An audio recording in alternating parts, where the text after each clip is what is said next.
ल आजको हाम्रो टपिक छ न्यूक्लियोफिलिक एडिसन रियाक्सन है। What is nucleophilic Edison reaction भनेर आज हामी यसको बेसिक कन्सेप्ट बुझ्छौं है। र यसमा हामीले पढ्छौं भने यसको मेकानिजम आज पढ्छौं, मेकानिजम बुझ्छौं हामीले, रियाक्सन स्टेप स्टेप बुझ्दै हामी अगाडि बढ्छौं आज है। म यो भिडियोलाई सकेसम्म छोटो बनाउन कोसिस गर्छु किनकि तपाईहरुले नोटमा हेर्दाखेरि र बुकमा हेर्दाखेरि यसको डिस्क्रिप्सन चाहिँ धेरै लामो पाउनुहुन्छ र मैले सकेसम्म चाहिँ यसलाई के गर्न खोज्छु भने एकदमै छोटो बनाउन कोसिस गर्छु है। ल अब सुरु गरौँ हामी यसको बेसिक कुराहरुबाट है। न्यूक्लियोफिलिक एडिसन रियाक्सन भनेको के हो पहिला बुझौँ हामी है। न्यूक्लियोफिलिक एडिसन रियाक्सनमा के हुन्छ भने हामीले पहिला बुझिसकेका छौं व्हाट इज न्यूक्लियोफाइल है। न्यूक्लियोफाइल भनेको के हो भने है न्यूक्लियस लभिङ स्पेसिस हो जसमा के हुन्छ भने नेगेटिभ चार्ज हुन्छ है। कुनै पनि ग्रुप छ भने, कुनै पनि मोलिक्युल छ, कुनै पनि एटम छ भने त्यसको टाउकोमा के हुन्छ भने माइनस चार्ज हुन्छ है। त्यही कुरा हामी लेख्छौं। यसमा एडिसन रियाक्सन भइराछ भने यसमा पहिला आएर कसले अट्याक गर्छ? न्यूक्लियोफाइल अट्याक गर्छ। सो यही कुरा हामी लेखौं। इनिशियल अट्याक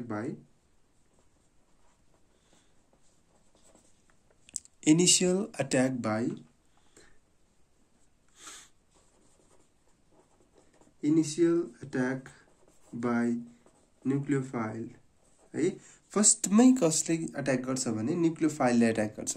अब यसको एक्जाम्पल हेरौं। एक्जाम्पलमा के छ भने यो न्यूक्लियोफिलिक सब्स्टिट्युसन रियाक्सन कुन कम्पाउन्ड्समा एलिजिबल छ, कुन कम्पाउन्ड्समा यसले के दिन्छ भने एडिसन रियाक्सन दिन्छ है। त्यो कुरालाई हामी लेख्छौं। नेक्स्टमा हाम्रो छ एक्जाम्पल्स भन्दिम। एक्जाम्पलमा के छ भने Edison on aldehyde and ketone है are the example of nucleophilic addition reaction यसरी भन्न सक्छौं हामीले है। addition on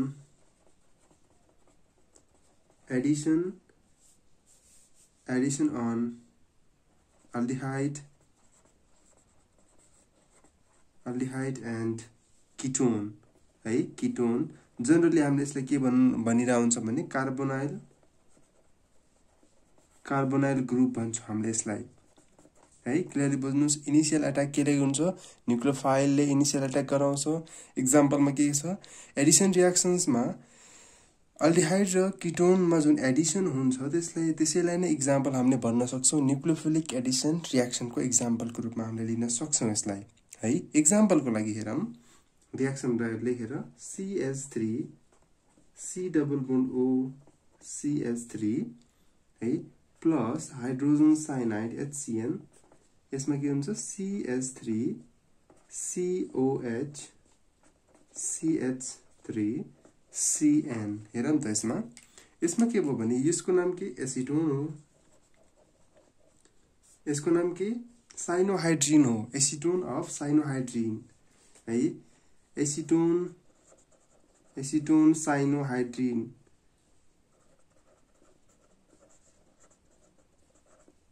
cyanohydrin acetone cyanohydrin है।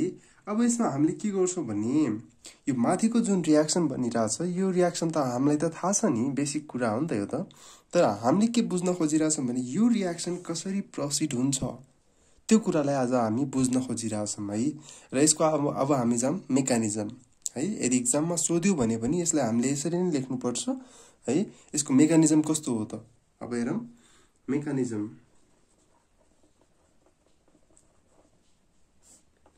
है। मेकानिजममा के हुन्छ भने यसको पर्टिकुलरली 2टा स्टेप, 3टा स्टेप, 4वटा स्टेप, 5वटा स्टेप, कुनै एउटा सर्टेन यतिवटा स्टेप हुन्छ भनेर हामी कुनै पनि रियाक्सनको मेकानिजमलाई भन्न चाहिँ सक्दैनौं किनकि कुनै रियाक्सनमा के हुन्छ भने हरेक कुराले धेरै कुराले फरक पारिरा हुन्छ यसमा चाहिँ। त्यसैले हामी यसको मेकानिजमलाई स्टेप वाइज हेर्दै जाम। जतिवटा स्टेप हुन्छ त्यो स्टेपलाई हामी नम्बरिङ गर्दै जान्छौं है। स्टेप फर्स्टमा के छ भने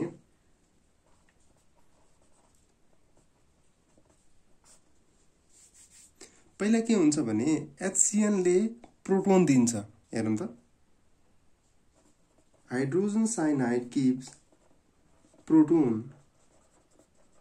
प्रोटोनमा के हुन्छ H+ हो, H+ भने त प्रोटोन हो एन्ड साइनाइड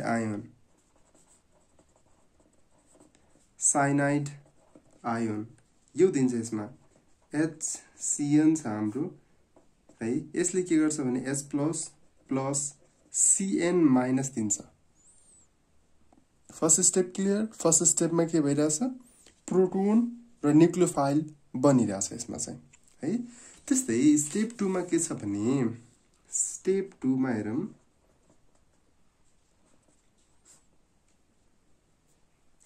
कार्बोनाइल ग्रुप जुन छ त्यो कार्बोनाइल ग्रुपमा के हुन जान्छ भने इलेक्ट्रोमेरिक इफेक्ट देखिन जान्छ। हेरौं है, त्यही कुरा हामी लेख्छौं। हेरौं त, the carbonyl group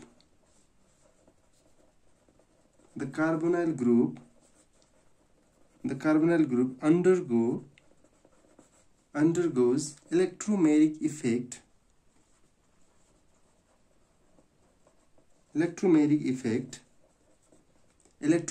effect at the requirement of attacking reagent, at the requirement of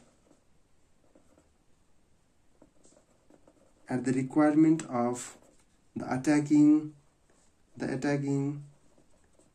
attacking reagent है। यो कुरालाई हामी बुझ्छौं। साइनाइड आयनलाई के भन्न सकिन्छ भने, साइनाइड आयन के हो, हाम्रो न्यूक्लियोफाइल हो है।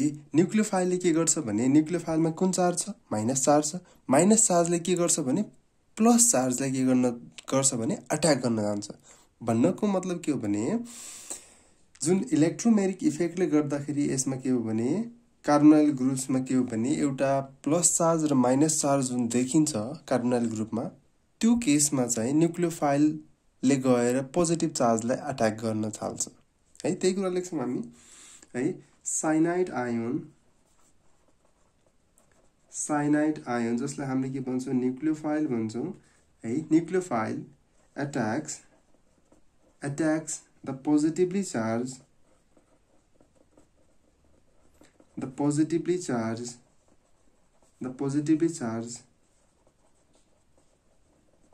carbonyl carbon to form corresponding anion। हेरौं त यसमा एकचोटी, यसैलाई मैले रिएक्सनको बेसिसमा लेख्छु। हेरौं त, हाम्रो के हो भने CH3C, हाम्रो त यहाँ के भइसक्यो भने इलेक्ट्रोमेरिक इफेक्ट बनिसकेको छ नि त हाम्रो। त्यसैले हामीले के गर्छौं भने यसलाई प्लस चार्ज र माइनस चार्जको बेसिसमा हामीले के गर्छौं, देखाउँछौं यसलाई है। त्यही कुरालाई हामी देखाउँछौं यसमा। र हाम्रो एउटा न्यूक्लियोफाइल छ। न्यूक्लियोफाइल भनेको कुन छ, साइनाइड छ हाम्रो। साइनाइडमा यहाँ चार्ज छ हाम्रो। यसमा के छ, यो प्लस चार्ज बनिरहेछ, यो माइनस चार्ज देखिरहेछ यसमा। यो गएर प्लस चार्जलाई अट्याक गर्छ। यसले प्लस चार्जलाई अट्याक गरिसकेपछि यो बोन्ड यो माथि शिफ्ट हुन्छ र फाइनली आउने भनेको हाम्रो के हो, हेरौं त, कार्बन, अक्सिजनको माथि माइनस चार्ज आउँछ। त्यसपछि हाम्रो अरु त सबै लगभग सेम नै हुन्छ, तर जोडिन हाम्रो के आउँछ भने साइनाइड ग्रुप हाम्रो यो जोडिन यता आउँछ हाम्रो। हेरौं त, क्लियर छ यहाँसम्म? क्लियर छ है। ल, त्यसपछि अब हामीले यसमा के गर्छौं भने, हेरौं है, न्यूक्लियोफाइलले के गर्छ भने यसमा एउटा इम्पोर्टेन्ट कुरा के छ भने, पोजिटिभ चार्ज जुन कार्बन छ त्यो चाहिँ के हुन्छ भने लेस स्टेबल हुन्छ है। लेस स्टेबलले गर्दाखेरि त्यसमा अट्याक के हुन्छ भने न्यूक्लियोफाइलले पहिला गर्दिन्छ है। यहाँ त हामीले पढ्यो साइनाइडले गर्छ, तर किन गर्छ भन्ने कुरा हामी अब बुझ्छौं त्यो कुरालाई। किनभने हेरौं त, कार्बन के छ भने, कार्बनमा कुन चार्ज छ, कार्बनमा पोजिटिभ चार्ज छ। कार्बनमा कुन चार्ज छ, carbon positive charge. Carbon have positive charge छ यसमा हैन। कार्बनमा पोजिटिभ चार्ज छ, जसले गर्दाखेरि यो के छ भने लेस स्टेबल छ। लेस स्टेबल छ है।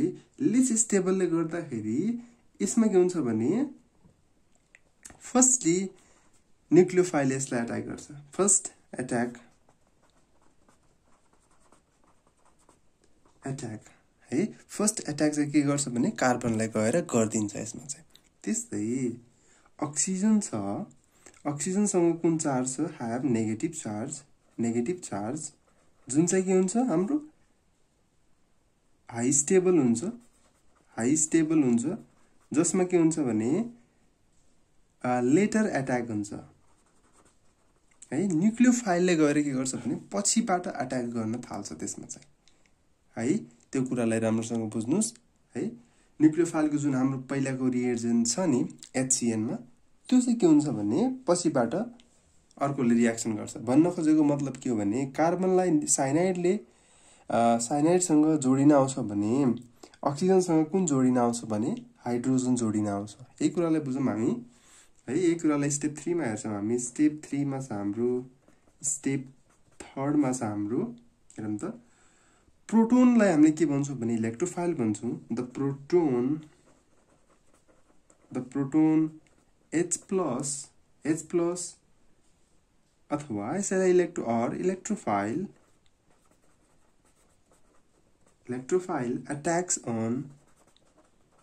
attacks on the anion to give addition product जसले गर्दाखेरि हाम्रो के दिन्छ भने एडिसन प्रोडक्ट यसमा पोसिबल हुन्छ। जस्तै हामीले यही ग्रुपलाई हेर्दै जाम है। जस्तै यहाँ CH3 छ हाम्रो, CH3 यो हो, त्यसपछि NC यो जोडिन आएको थियो हाम्रो र अर्को हाम्रो के छ CH3 छ है। यसमा के छ हाम्रो माइनस चार्ज, यसमा छ प्लस के जोडिन आयो H+ जोडिन आउँछ हाम्रो है। हेरौँ त यसमा कार्बन छ हाम्रो CH3 अलरेडी छ हामीसँग, त्यसपछि CN हामीसँग छ, त्यसपछि अर्को के छ भने CH3 छ हाम्रो र यहाँ चाहिँ के आउँछ भने O र H आउँछ। भन्न खोजेको मतलब के हो भने फाइनली एडिसन प्रोडक्ट केले गर्दा आइरहेछ भने यो H+ ले र हाम्रो साइनाइडले गर्दाखेरि यहाँ एडिसन प्रोडक्ट फर्मेसन भइरहेछ हाम्रो। ठीक छ, कुरा बुझिन्छ नि हाम्रो यसमा। अब हेरौँ त यसमा एक दुईवटा बुझ्नुपर्ने पोइन्ट्सहरू छ है। बुझ्नुपर्ने पोइन्ट के छ भने फर्स्टमा रियाक्सनलाई के गर्छ भने reaction is catalyzed by bases or salts of weak acids है। र रिटार्ड केले हुन्छ भने retard by acids and unaffected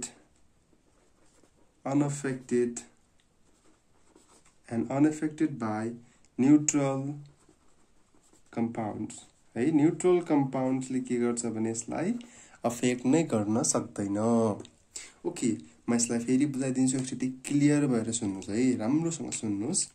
nucleophilic Edison reaction कस्तो टाइपको रियाक्सनलाई बुझिन्छ भने इनिसियल्ली केले एट्याक गर्छ यसमा न्युक्लियोफाइल एट्याक गर्छ। क्लियर छौँ यसमा हामी। Initially attack by nucleophile, electrophilic substitution भएको भए इनिसियल्ली एट्याक बाई इलेक्ट्रोफाइल, त्यो ठाउँमा राख्थ्यौँ हामीले। यदि फ्री रेडिकल भएको भए initially attack by free radical. ठिक छ, कन्सेप्ट क्लियर छ। इनिसियल्ली एट्याक बाई न्युक्लियोफाइल इक्जाम्पल हामीले केलाई लिन सकिन्छ भने अल्डिहाइड र किटोन्समा जुन टाइपको रियाक्सन हुन्छ नि त्यो भनेको इक्जाम्पल अफ न्युक्लियोफिलिक एडिसन रियाक्सनको इक्जाम्पल हो है। त्यो कुरा हामी क्लियर भयौँ है। यसमा मैले लेखिदिएँ एउटा इक्जाम्पल लिएँ, एसिटोनलाई साइनाइडसँग मैले राखेँ। साइनाइडसँग राख्दाखेरि त्यसमा के फर्मेसन भयो भने एसिटोसाइन वा हाइड्रिन फर्मेसन भयो। केही पनि गाह्रो छैन यसमा। यसमा के भयो भने हाइड्रोजनको जुन प्लस पार्ट छ, प्लस पार्ट गएर अक्सिजनसँग जोडिन आयो। यो माइनस पार्ट जुन छ, माइनस पार्ट गएर यो तल आएर जोडिन आयो। त्यही कुरा हामीले यसमा लेखेका छौँ। क्लियर छ यसमा? ओके, अब हेरौँ त हामीलाई त यति भएर मात्र त भएन नि त। हामीलाई त के चाहियो भने फर्दर स्टडीको लागि त मेकानिजम चाहियो नि है। मेकानिजममा हाम्रो के छ भने फर्स्ट स्टेपमा के छ भने मेकानिजममा जति पनि स्टेप हुनसक्छ, तर फर्स्ट स्टेप हामीले यसमा के गर्यो भने यतिवटा स्टेप छ भनेर भनेनौँ, तर हामी स्टेप गर्दै लेख्दै गयौँ।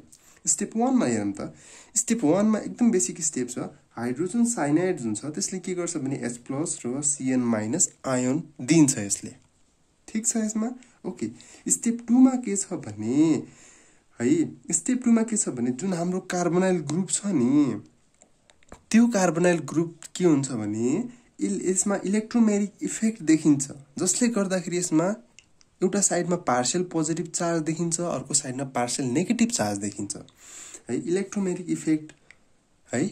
इफेक्ट भनेकै यही हो है दुईटा छ भने एउटा इलेक्ट्रोनेगेटिभ छ भने हाई इलेक्ट्रोनेगेटिभ छ भने माइनस चार्ज आउँछ लेस इलेक्ट्रोनेगेटिभ छ भने प्लस चार्ज आउँछ एक्जाम्पल यहाँ देख्न सकिन्छ हामीले ठीक छ यसमा के भयो भने अब हेरौँ त यो कुरा हामीले बुझिसक्यौं इलेक्ट्रोमेरिक इफेक्ट भनेको के हो है साइनाइड आयोनले के गर्छ भने है साइनाइड आयोनले पोजिटिभली चार्ज कार्बनलाई गएर अट्याक गर्छ है किन अट्याक गर्छ हेरौँ है त्यो पनि अट्याक त गर्छ हामीलाई थाहा भयो अट्याक पनि मैले गराइसकेँ यसमा हामीले गराइसक्यौं अट्याक यसमा तर कार्बनमा पोजिटिभ चार्ज छ जसले गर्दाखेरि कार्बन के हुन्छ भने एकदमै लेस स्टेबल भइदिन्छ है त्यसैले गर्दाखेरि न्यूक्लियोफाइलले फर्स्टमा गएर अट्याक कसलाई गर्छ कार्बनलाई अट्याक गर्छ हैन त्यसपछि अक्सिजन त स्टेबल छ नि त हाम्रो अक्सिजन इलेक्ट्रोनेगेटिभ छ नि त हाम्रो त्यसैले अक्सिजनले त साइनाइडलाई भन्दा त कसलाई रुचाउँछ इलेक्ट्रोफाइललाई रुचाउँछ H+ ले रुचाउँछ त्यसैले यसमा के हुन्छ भने लेटर पछिबाट हाम्रो एडिसन प्रोडक्ट आउँदाखेरि H+ ले गएर लेटर अट्याक गर्दिन्छ त्यसमा त्यही कुरा हामीले तल भन्छौं proton H+ electrophile attack on the anion to give addition product त्यही कुरा हामीले यसमा लेख्छौं यसमा हेर्नु त साइनाइडले यसमा अट्याक गरे यसमा माइनस चार्ज यो अनस्टेबल हुन्छ यो अनस्टेबल भएपछि यसको यसमा माथि एक्स्ट्रा चार्ज जान्छ एक्स्ट्रा चार्ज आइसकेपछि यसैलाई मैले प्रोटोनसँग रिएक्सन गराएँ भने प्रोटोनले के गराउँछ यसमा माइनस छ OH बनाउँछ यसले अरु त के छ हाम्रो सेम नै छ है रिएक्सन क्याटालाइज केले गर्दा हुन्छ भने बेस सल्ट्स अफ वीक एसिडले गर्दाखेरि यिनीहरुको रिएक्सन चाहिँ के हुन्छ क्याटालाइज हुन्छ मतलब कि रिएक्सन चाहिँ अगाडि बढ्छ इन्हान्स हुन्छ है रिटार्ड केले गराउँछ भने acids and unaffected by neutral compounds है यसको अरु एक्जाम्पल पनि छ एक्जामको बेला हामीले लेख्ने भनेको यति लेख्यौं भने हामीलाई +2 मा धेरै सोध्दैन तर इन्ट्रान्समा के सोध्छ भने न्यूक्लियोफिलिक एडिसन कुन कम्पाउन्डले दिन्छ कुन फंक्शनल ग्रुपले न्यूक्लियोफिलिक एडिसन रिएक्सन दिन्छ भनेर सोध्यो भने चाहिँ त्यति बेला हामीले के गर्छौं भने यसलाई अल्डिहाइड र किटोन भनेर लेख्छौं तर यदि बीएससी तिर है बीएससी तिर एमएससी तिर सोध्यो भने यसैले हामीले ल्याङ्ग्वेज चाहिँ इलाबोरेट गर्न पर्छ ल्याङ्ग्वेज अलि धेरै मिलाएर लेख्न सकिन्छ यसलाई है त्यसमा कुनै पनि गाह्रो छैन तर रिएक्सन लेख्दाखेरि यति लेख्नु भयो भने एकदमै फुल मार्क्स नै आउँछ तपाईले है ल यसमा के बुझ्नु भएको छैन भने मलाई सोध्नु होला है क्वेशन गरेर कमेन्टमा लेख्नुस् है सर मैले बुझेको छैन भनेर यदि बुझ्नु भएको छ भने सर मैले बुझे भनेर कमेन्ट लेखिदिनुस् है अझै तपाईलाई मन पर्छ भने के गर्नुस् भने आफ्नो साथीहरुलाई फरवर्ड गरिदिनुस् किनकि कुनै बेला हामीलाई नोट पनि अवेलेबल हुँदैन त्यति बेला हामीले के गर्छौं भने एकदमै एक्जाम आइसकेको हुन्छ हामीलाई डर लागिरहेको हुन्छ हो त्यति बेला हामीले के गर्छौं भने यस्तो चीज पायो भने हामीलाई धेरै सजिलो हुन्छ र कुनै बेला बुझिरा छैन भने पनि बुझ्नलाई सायद यसले हेल्प गर्छ त्यसैले आफ्नो साथीहरुलाई पनि फरवर्ड गरिदिनुस् यो कुराहरु यो भिडियो चाहिँ है अरु त के भनौं त्यसपछि लास्टमा म के भन्छु भने लाइक पनि गरिदिनुस् है त्यसपछि सब्स्क्राइब गरिदिनुस् अरु कुरा हामी नेक्स्ट क्लासमा पढ्छौं नेक्स्ट क्लासमा हामी पढ्छौं free radical addition reaction okay आजलाई यति गरौँ थ्यांक यू